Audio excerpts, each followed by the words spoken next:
네, 여기 묵상간증 뒷담화 멈추기입니다. 저는 강한 성품의 어머니 밑에서 순종적인 딸로 자랐습니다. 착하고 성실하게 지내면 사람들에게 칭찬을 받으니 솔직한 감정을 드러내지 않는 것이 저의 성품이 되었습니다. 그래서 이혼 후 아이 둘을 데리고 힘들게 살아도 불평의 말을 하지 않고 삶을 살아내는 것을 대단한 믿음으로 여겼습니다. 그러다 저는 재혼 생활로 힘들어하다가 구속사의 말씀이 선포되는 공동체에 속해서야 제가 영적 운동병자임을 알게 되었습니다. 싫은 것도 긍정적으로 표현하고 심각한 문제에도 금방 괜찮아질 거야 라며 무감각한 나 때문에 식구들이 많이 힘들었겠다는 것을 깨달아졌습니다. 차를 타고 가다 문제가 생겨 남편이 화를 내면 남을 정죄하는 소리가 듣기 싫어 같이 시원하게 욕해주기보다 다른 운전자를 옹호하곤 했습니다. 저와 달리 쉽게 화내는 남편에게 이런 일에 왜 화를 내지 하며 남편 눈에 있는 티를 빼라고 외치니 부부간의 다툼이 그치지 않았습니다. 그렇게 고상하고 사람 좋은 척 하다가 저의 가면이 벗겨지는 사건이 생겼습니다. 얼마 전 저는 직장에서 부당한 처우를 받고 상사에게 개선을 요구했다가 거절을 당했습니다. 이후 그 불만을 동료들과 나눈다는 것이 상사의 뒷담화로 이어졌습니다. 그 뒤에 오는 죄책감으로 마음이 불편해 더 이상 뒷담화를 하지 않겠다고 공동체에 나누었지만 뒷담화의 달콤함을 끊기가 너무 어려웠습니다. 그러다 결국 상사가 그 말을 듣게 되어 저는 부끄러운 얼굴로 사과해야 했습니다. 남편이 하는 비판은 악하다고 멸시하면서도 내 비판은 정당하다고 여기며 귀한 진주를 돼지 앞에 던지듯 쉽게 죄와 타협하여 남을 헐뜯고 즐긴 것을 회개합니다. 성품이 금방 드러나는 남편보다 속으로 음흉한 제가 더 강적임을 인정하고 먼저 제 눈 속에 있는 들보를 빼라고 하시는 주님의 말씀을 기억하겠습니다. 남을 쉽게 판단하고 비판하는 것이 죄임을 깨우쳐 주신 하나님께 감사를 드립니다. 적용하기입니다. 남편이 힘들다고 말할 때 회피하지 않고 공감의 언어를 사용하겠습니다. 부정적인 감정이 생길 때마다 남을 탓하지 않고 저의 외식을 보며 기도하겠습니다. 네, 여기 뒷담화 멈추기 내용을 보면 알듯이 정말 내 모습을 보지 못하고 우리가 이렇게 가면을 쓰고 성품이라는 것으로 잘 숨기고 있는 것이죠. 그러다 어떤 사건을 만남으로써 자신의 모습이 이렇게 드러나는 것을 성품이 이렇게 드러나는 남편보다 속으로 음흉한 제가 더 강적임을 이렇게 깨달았다라고 하잖아요. 그리고 다른 사람을 참 변화시키는 데 있어서는 다른 게 아니라 나의 회개로부터 시작한다라는 것을 기억해야 됩니다. 네, 그래서 오늘 말씀은 마태복음 7장 1절부터 12절인데요. 1, 2절 보면 비판을 받지 아니하려거든 비판하지 말라. 너희가 비판하는 그 비판으로 너희가 비판을 받을 것이요 너희가 헤아리는 그 헤아림으로 너희가 헤아림을 받을 것이니라 라고 해주고 있습니다. 이 비판하다라는 것은요, 다른 사람의 실책을 자기 관점에서 지적하고 정죄하는 태도예요. 뭐 다른 말로 말하면 자기가 심판자가 되는 거죠. 이 심판이라는 것은 하나님만이 하실 수 있는 고유의 권한인데 우리가 스스로 심판자가 되어 옳고 그름을 따지는 거예요. 이 세상이 가르쳐주는 교육이나 가르침이 뭡니까? 세상은 옳고 그름을 따지라고 가르쳐 주잖아요. 그러다 보니까 세상의 관점으로 우리가 자꾸 보면 누군가를 이렇게 판단하고 정죄하고 심판까지도 할 수 있는 것을 이렇게 볼 수 있는 거예요. 이거는 여기서 말하는 비판이라는 거는 권면하고는 다른 겁니다. 네, 권면하고는. 네. 그래서 이걸 봤을 때 제가 떠올랐던 구절은 마태복음 5장 44절이었거든요. 나는 너에게 이르노니 너희 원수를 사랑하며 너희를 박해하는 자를 위하여 기도하라.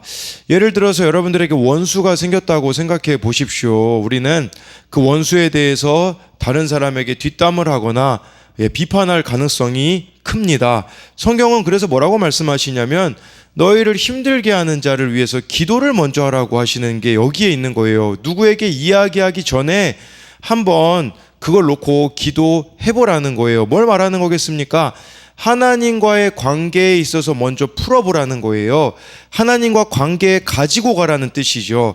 근데 우리는 이 관계에 가지고 가기보다 내 가까운 사람에게 이야기하는 것을 좋아하는 태도가 있는 거죠. 왜 하나님과의 관계로 가져가야겠습니까?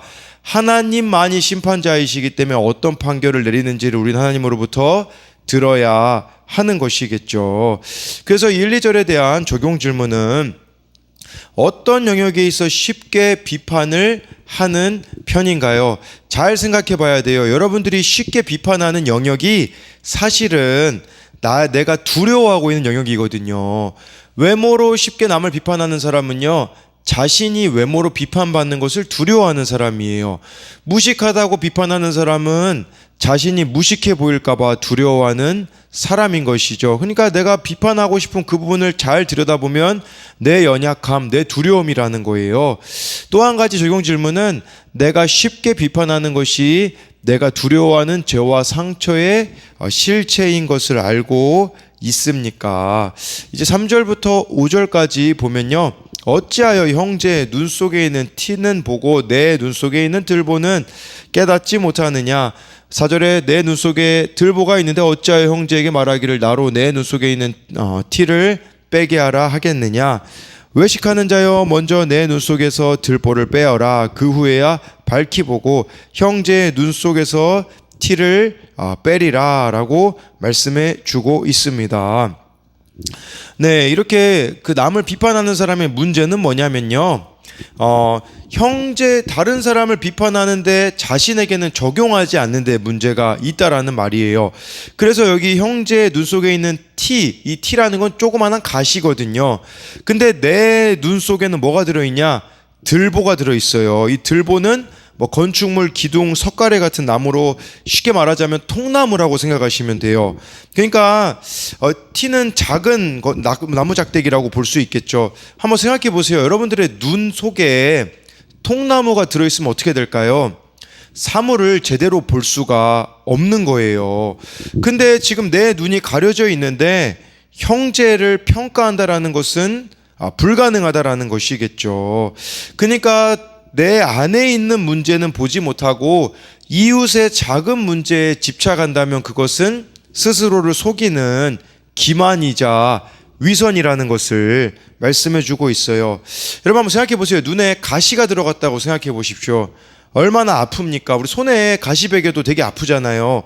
근데 진짜 문제는 뭐냐면 내 안에, 내 눈에 들보가 들어있는데 아픔을 느끼지 못하는 게 문제라는 거죠.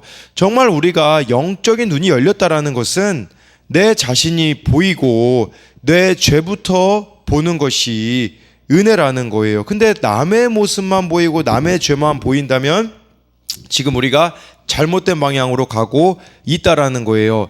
사람을 보니까 말로 변화되어지지 않더라고요. 물론 필요한 말은 해줘야겠죠.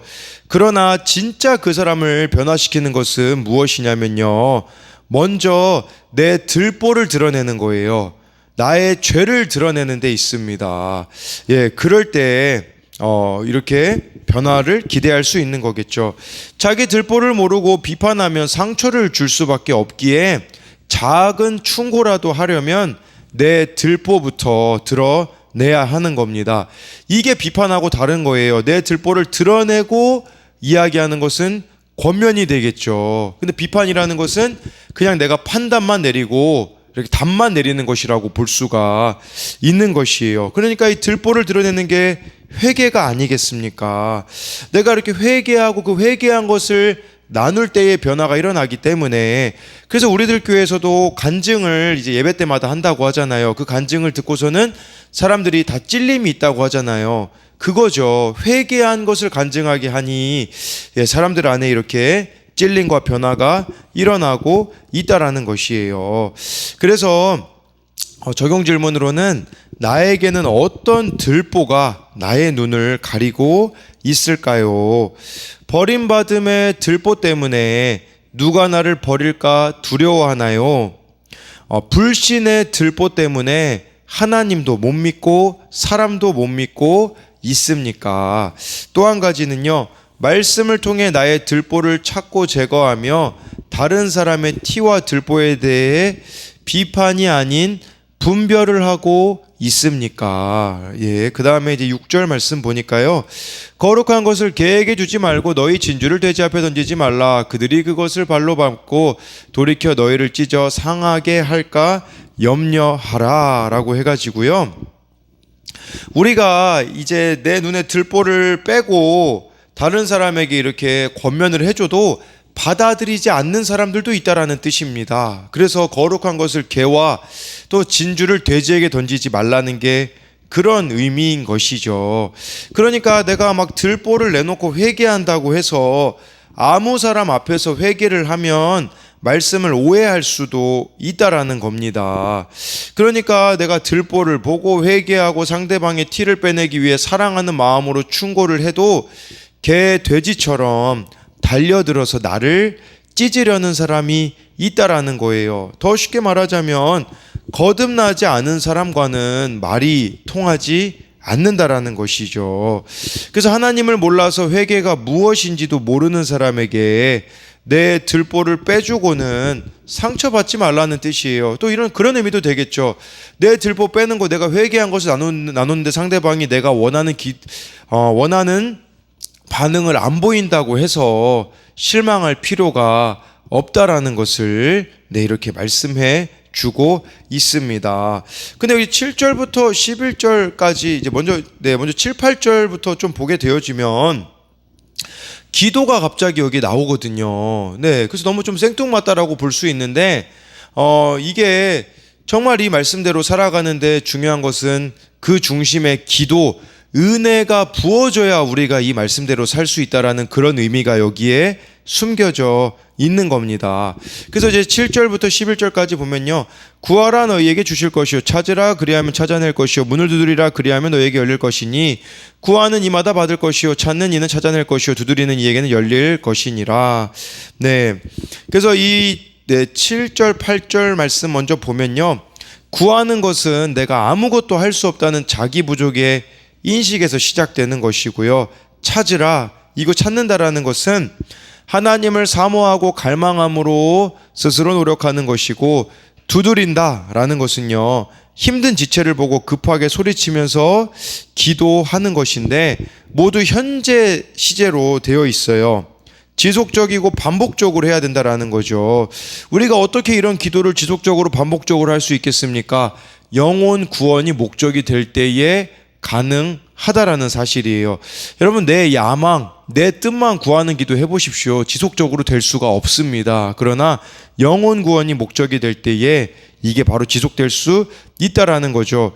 그리고 우리가 왜 기도해야 되냐면요, 하나님이 가장 좋은 걸 주기 원하신다라는 거예요. 9절부터 11절이 그 내용이거든요. 너희 중에 누가 아들이 떡을 달라 하는데 돌을 주며 생선을 달라 하는데 뱀을 줄 사람이 있겠느냐? 너희가 악한 자라도 좋은 것으로 자식에게 줄 줄 알거든 하물며 하늘에 계신 너희 아버지께서 구하는 자에게 좋은 것으로 주시지 않겠느냐라고 해서요, 구하라는 것이죠. 네, 그러면 중요한 것은 하나님이 아버지가 되시기 때문에 당연히 우리에게 좋은 걸 주신다라는 거예요. 여러분, 기도 응답이 내가 원하는 대로 이루어지는 것만이 기도 응답이 아닙니다. 때로는 기다려야 될 때도 있고, 때로는 응답하지 않으심도 응답이에요. 왜냐하면 그게 가장 좋은 것이기 때문이거든요. 그러니까 하나님이 아버지이기 때문에 우리에게 가장 좋은 것을 주시는데 우리는 우리가 보기에 가장 좋은 게 아니라고 생각해서 하나님한테 원망하고 불평할 때가 너무 많다라는 것이에요. 그런데 이게 평행 본문이라고 해서요, 누가복음 11장 13절에선 이 좋은 것을 뭐라고 누가는 말했냐면요, 이렇게 나와 있어요. 누가복음 11장 13절, 너희가 악할지라도 좋은 것을 자식에게 줄 줄 알거든 하물며 너희 하늘 아버지께서 구하는 자에게 성령을 주시지 않겠느냐 하시니라 라고 해서 가장 좋은 것은 성령이다 라고 이렇게 말씀해 주고 있는 것이겠죠. 네, 그래서 이 7절부터 11절까지 좀 말씀을 보면서 우리가 이제 적용할 수 있는 것은 내가 인내하며 구하고 찾고 두드려야 하는 기도 제목은 무엇이 있습니까? 아까 영혼 구원을 위해서 이렇게 찾고 구하고 찾고 두드리라고 했잖아요. 또 한 가지는 여러분, 성령을 받기 위하여서, 성령의 충만함이 유지되기 위하여서는 또 여러분들도 이렇게 동일하게 가장 좋은 분이 성령이기 때문에 그런 지속적인 기도가 있어야 하는 것이겠죠. 마지막으로요 12절을 보면요, 그러므로 무엇이든지 남에게 대접을 받고자 하는 대로 너희도 남을 대접하라. 이것이 율법이요 선지자니라. 우리가 대접받고 싶으면요 남을 그렇게 대접하면 된다라고 말씀해 주고 있어요. 이게 율법이고 선지자라는 것은 구약 성경의 가르침이다 라는 의미가 있겠죠. 근데요 이 말씀을 황금률이라고 불리거든요. 황금률. 이게 왜 황금률로 불리나 제가 찾아봤거든요. 근데 이렇게 나오더라고요. 로마의 황제 중에 알렉산더 세베루스라는 사람이 있었대요. 근데 이 12절 말씀을 자기가 통치의 이념으로 삼아서 공공 건물에다가 다 이걸 써서 붙였고요. 자신의 무덤 벽에 이제 금으로 이 말씀을 새겼다고 하더라고요. 그래서 황금률이라고 금으로 새겼기 때문에 황금률이라는 말이 유래가 되어지는데, 근데요 이 말씀은 구약 성경 어디서 나왔냐? 레위기 19장 18절에 근거하고 있어요. 거기 보면 이렇게 나와 있어요. 원수를 갚지 말며 동포를 원망하지 말며 내 이웃 사랑하기를 내 자신과 같이 사랑하라. 나는 여호와이니라. 여러분 내 이웃을 내 몸과 같이 사랑하는 거, 내 자신과 같이 사랑하는 거, 이게 바로 그거예요. 내가 얼마나 대접받고 싶으면 동일하게 그 대접을 똑같이 다른 이에게 하는 것이겠죠. 그러면서 여러분 이게 아람어 탈굽역에는 이렇게 나오더라고요. 너는 내 이웃을 사랑하라. 너는 내가 싫어하는 것을 그 사람에게 행하지 말라. 대접받고 싶은 거 대접하라는 의미도 있겠지만 내가 하기 싫어하는 것을 다른 이에게도 행하지 않는 게 바로 이 말씀의 의미라고 볼 수가 있는 것입니다. 이게 바로 바리새인과 서기관보다 더 나은 의가 아니겠습니까? 그렇기에 우리가 이렇게 남에게 대접받고 싶은 대로 남을 대하는 태도, 즉 내가 하고 싶지 않은 것을 남에게 강요하지 않는 마음으로 이웃을 대함으로 이웃 사랑을 표현해야 한다라는 것입니다. 그래서 마지막으로 이것에 대한 적용 질문은, 다른 사람들에게 나는 어떤 대우를 받기 원하나요? 내가 받기를 원하는 만큼 지체들을 대하고 있나요? 대부분 많은 사람들이 받기만을 원합니다. 그러나 성경은요, 대접받고 싶으면 대접하면 됩니다. 그리고요, 어떤 딱 이런 일들이 있을 때 교회 일도 그런 것 같아요. 딱 뭔가 눈에 띄잖아요. 저게 좀 바뀌어줘야 될 것 같은데, 내 눈에 보이잖아요. 내가 하면 돼요. 근데 문제는 뭐냐면 그게 내 눈에 보였는데 다른 사람을 시키려는데 또 우리가 문제가 있을 수 있다라는 거죠. 그렇기 때문에 정말 내가 먼저 실천하면 된다라는 것을 말씀해 주는 것이라고 볼 수 있습니다.